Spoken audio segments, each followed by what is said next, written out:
हरे कृष्णा। बस कुछ ही समय में आने वाली है अमावस्या तिथि और हमारे शास्त्रों में अमावस्या तिथि को पितरों को समर्पण दिन बताया गया है। अमावस्या को कई बार अशुभ भी माना जाता है और इस विषय में कई भ्रम भी फैले हुए हैं। लेकिन हमारे शास्त्रों में इस तिथि को आध्यात्मिक साधना के लिए महत्वपूर्ण बताया गया है। तो चलिए आज के इस वीडियो में जानते हैं कि इस बार चैत्र मास की अमावस्या कौन से दिन आ रही है। इस दिन के शुभ मुहूर्त क्या रहेंगे, पितृतर्पण और श्राद्ध क्रिया करने का समय क्या रहेगा। आइए आज का चैत्र अमावस्या कब है, यह विशेष वीडियो आरंभ करते हैं। वैदिक पंचांग के अनुसार इस बार चैत्र मास की अमावस्या तिथि आ रही है 18 मार्च 2026 बुधवार के दिन। अमावस्या तिथि का आरंभ हो जाएगा 18 मार्च को सुबह 8:25 पर और यह पूर्ण होगी 19 मार्च को सुबह 6:52 पर। इस दिन प्रातः ब्रह्म मुहूर्त का समय रहेगा सुबह 4:52 से लेकर 5:40 के बीच में और सूर्योदय होगा सुबह 6:28 पर। शाम को सूर्यास्त का समय रहेगा शाम 6:31 पर। इस दिन सुबह 8:25 तक चतुर्दशी तिथि रहेगी और उसके बाद अमावस्या तिथि आरंभ हो जाएगी। पूर्व भाद्रपद नक्षत्र रहेगा और इस दिन प्रातः काल में भगवान शिव की पूजा अर्चना करने का समय रहेगा। सुबह 5:16 से लेकर 6:28 के बीच में संध्या काल में पूजा अर्चना करने का समय रहेगा। शाम 6:31 से लेकर 7:45 के बीच में इस दिन अभिजीत मुहूर्त प्राप्त नहीं हो रहा है और राहु काल का समय रहेगा दोपहर में 12:29 से लेकर 2 बजे तक। तो इस समय काल के अंदर कोई भी पितु कार्य न करें। अगर इस अमावस्या तिथि पर आप पितरों के लिए श्राद्ध तर्पण इत्यादि करना चाहते हैं तो उसका शुभ मुहूर्त रहेगा सुबह 6:28 से लेकर 9:28 के बीच में। उसके अलावा सुबह 10:59 से लेकर 12:29 के बीच का भी समय शुभ माना गया है। और अगर आप संध्या काल में यह पूजा अर्चन करना चाहते हैं तो उसका समय रहेगा शाम 5:01 से लेकर 6:31 के बीच में। अमावस्या संस्कृत के दो शब्दों से मिलकर बना हुआ शब्द है। अमा यानी एक साथ और वस्या यानी निवास करना। इस तिथि को सूर्य और चंद्रमा एक ही राशि में एक साथ निवास करते हैं और इसलिए चंद्रमा पृथ्वी से दिखाई नहीं देते और यही कारण है कि अमावस्या को अंधेरी रात भी कहा जाता है। लेकिन शास्त्रों में अमावस्या को अंधकार की रात नहीं अपितु आध्यात्मिक शक्ति की रात माना गया है। गरुड़ पुराण में स्पष्ट वर्णन आता है कि अमावस्या तिथि पितुगणों को अत्यंत प्रिय है। इस दिन किया गया श्राद्ध, तर्पण और दान पितृगणों को अक्षय तृप्ति प्रदान करता है। मार्कंडेय पुराण में भी आता है कि अमावस्या के दिन पितृग अपने वंशजों के निकट आते हैं और उनसे जल, तिल और अन्न की अपेक्षा रखते हैं।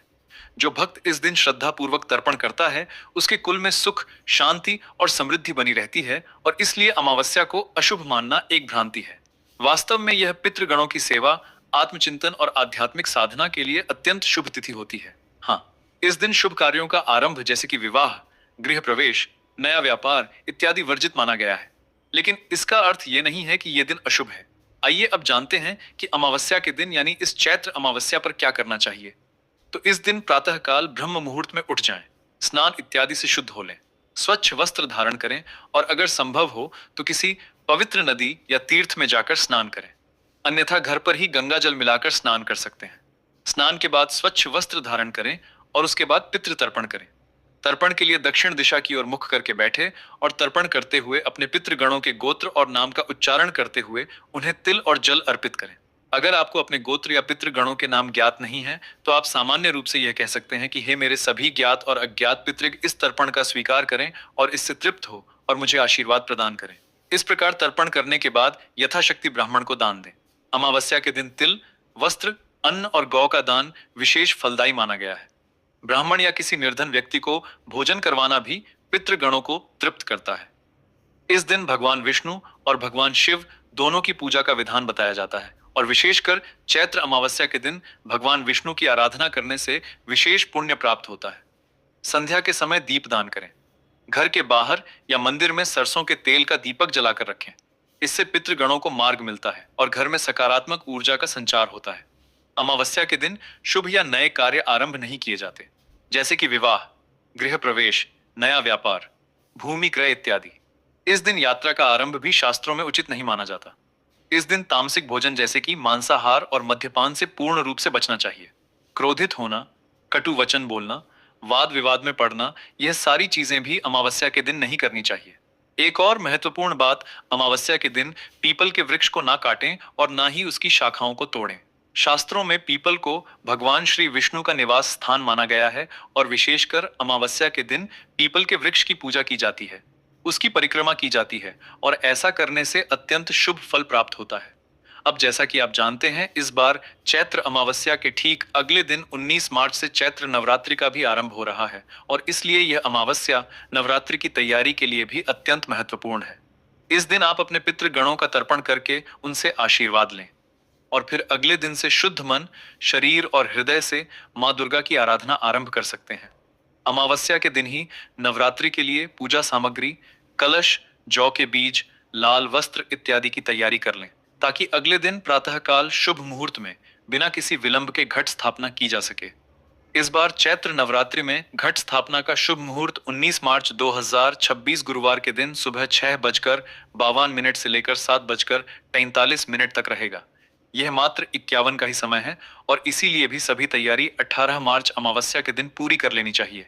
तो ये थी आने वाली चैत्र अमावस्या के विषय में संपूर्ण जानकारी। अमावस्या तिथि कोई अशुभ तिथि नहीं है, अपितु पितु सेवा, आत्मचिंतन और आध्यात्मिक साधना की सबसे शक्तिशाली तिथि है और इस बार की चैत्र अमावस्या को पितृगणों के लिए तर्पण और नवरात्रि की पूर्व तैयारी दोनों के लिए सदुपयोग कर सकते हैं। तो प्रिय भक्तों, आपको ये पावन वीडियो कैसा लगा, हमें कमेंट में जरूर बताएं। अगर आप महादेव के सच्चे भक्त हैं, अगर आपके हृदय में भोलेनाथ के प्रति अटूट श्रद्धा और प्रेम है, अगर आप चाहते हैं कि महादेव की कृपा आपके जीवन में सदा बनी रहे, आपके घर में सुख, शांति और समृद्धि का वास हो और आप सच्चे मन से महादेव को प्रसन्न करना चाहते हैं, तो अभी इसी क्षण वीडियो को लाइक करें, हमारे YouTube चैनल को सब्सक्राइब करें और कमेंट बॉक्स में पूरे विश्वास और भक्ति के साथ लिखें, हर हर महादेव। धन्यवाद।